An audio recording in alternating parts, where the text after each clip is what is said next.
और next question है बेटा, express the matrix B 2 -2 4 -1 3 4 1 -2 -3 as the sum of a symmetric and a skew symmetric matrix. ठीक है, कि जो भी हमें ये मैट्रिक्स गिवन है इसे हमें सिमेट्रिक मैट्रिक्स और स्क्यू सिमेट्रिक मैट्रिक्स के सम के इक्वल प्रूव करना है। ठीक है, तो सबसे पहले क्या करते हैं बेटा कि हमारे पास मैट्रिक्स तो है ही, ठीक है, इस मैट्रिक्स के साथ में इसका ट्रांसपोज भी निकाल लेते हैं। ठीक है, तो सबसे पहले लिखते हैं यहाँ पर कि b है b इज इक्वल टू 2 -2 -4। ठीक है, इस मैट्रिक्स को लिख लेते हैं और साथ ही में इसकी जो ट्रांसपोज मैट्रिक्स बनेगी उसको भी लिख लेते हैं और इस तरह से हमें बी ट्रांसपोज मिल जाएगा। ट्रांसपोज किस तरह से मिलता है बेटा कि जो इसकी फर्स्ट रो है उसे हम फर्स्ट कॉलम बना देंगे, जो सेकंड रो है उसे सेकंड कॉलम बना देंगे और जो थर्ड रो है उसे थर्ड कॉलम बना देंगे। ठीक है, अब लेट हम करते हैं कि एक मैट्रिक्स मान लेते हैं P जो कि किसके इक्वल होगी, वो B प्लस बी टी, मतलब जो मैट्रिक्स है वो और इसका ट्रांसपोज को सम करने के बाद 2 से डिवाइड कर देंगे। ठीक है, तो वो एक मैट्रिक्स P होगी। तो सबसे पहले इनकी वैल्यूज़ को ऐड करेंगे और ऐड किस तरह से करेंगे बेटा, तो जो कोरस्पॉन्डिंग एलिमेंट हैं वो इन दोनों के ऐड हो जाएंगे।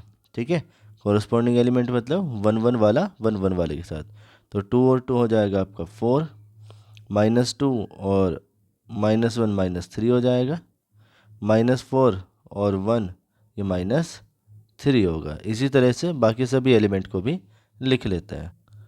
दोनों ही एलिमेंट को ऐड करने के बाद हमारा बेटा ये आ जाएगा और इसमें जो 2 है उससे इसके हर एक एलिमेंट को डिवाइड कर देंगे।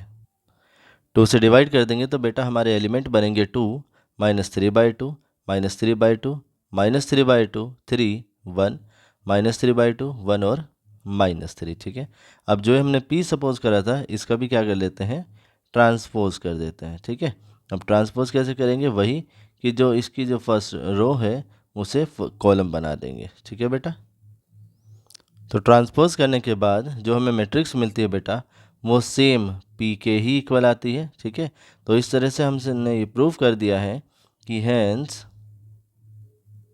P is a symmetric matrix. ठीक है, P क्या है, एक सिमेट्रिक मैट्रिक्स है। अब निकालते हैं स्क्यू सिमेट्रिक मैट्रिक्स। ठीक है बेटा, ऐसे ही हम एक लेट कर लेते हैं एक और मैट्रिक्स जो कि है Q, और Q होगा बेटा आपका 1/2 और B माइनस बी ट्रांसपोज। ठीक है, अब क्या करते हैं, यहाँ से जो B और B ट्रांसपोज है उन दोनों को माइनस करके लिख देते हैं। कोरस्पॉन्डिंग एलिमेंट को माइनस करके हमें ये वाली मैट्रिक्स मिल जाएगी।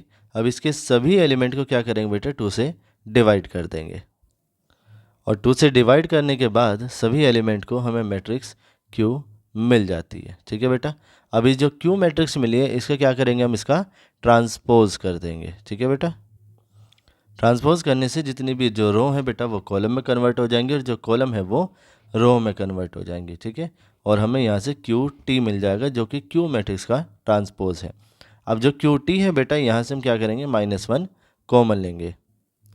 जैसे ही माइनस कॉमन लेते हैं बेटा तो जितनी भी नेगेटिव वैल्यूज़ थी वो सारी पॉजिटिव हो जाएंगी और जो भी पॉजिटिव वैल्यू थी वो नेगेटिव हो जाएंगी। ठीक है, अब यहाँ जो मैट्रिक्स आई है बेटा इससे आप देख सकते हैं कि ये वही है जो हमारी Q मैट्रिक्स है। ठीक है, तो यहाँ से जो QT है वो इक्वल होगा बेटा -Q के। ठीक है, ये कौन सी कंडीशन है, ये कंडीशन है जिससे हम प्रूव कर सकते हैं कि जो Q है वो एक स्क्यू सिमेट्रिक मैट्रिक्स है। ठीक है, तो यही लिख देंगे बेटा।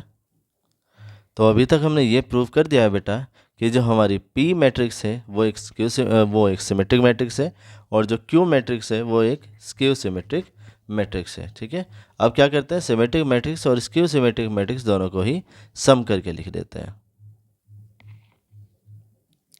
यहाँ से हमने प्रूव कर दिया था बेटा कि जो P और Q है वो हमारे P सिमेट्रिक मैट्रिक्स और Q स्क्यू सिमेट्रिक मैट्रिक्स है। तो हम सिमेट्रिक मैट्रिक्स और स्क्यू सिमेट्रिक मैट्रिक्स को दोनों को ऐड कर देते हैं। ठीक है, मतलब P और Q की वैल्यू प्लेस कर देते हैं। अब क्या होगा, यहाँ पर जो कोरस्पॉन्डिंग एलिमेंट है वो बेटा ऐड हो जाएंगे। तो ये इस तरह से हम कोरस्पॉन्डिंग एलिमेंट को सम करके लिख देंगे बेटा। ठीक है, जिसमें फर्स्ट वाले एलिमेंट फर्स्ट वाले के साथ, मतलब A11 जो है वो ऐड होगा B11 वाले के साथ। ठीक है बेटा, अब इनका जो एलसीएम है इसे लेकर भी हम दोबारा से सॉल्व करके लिख देते हैं।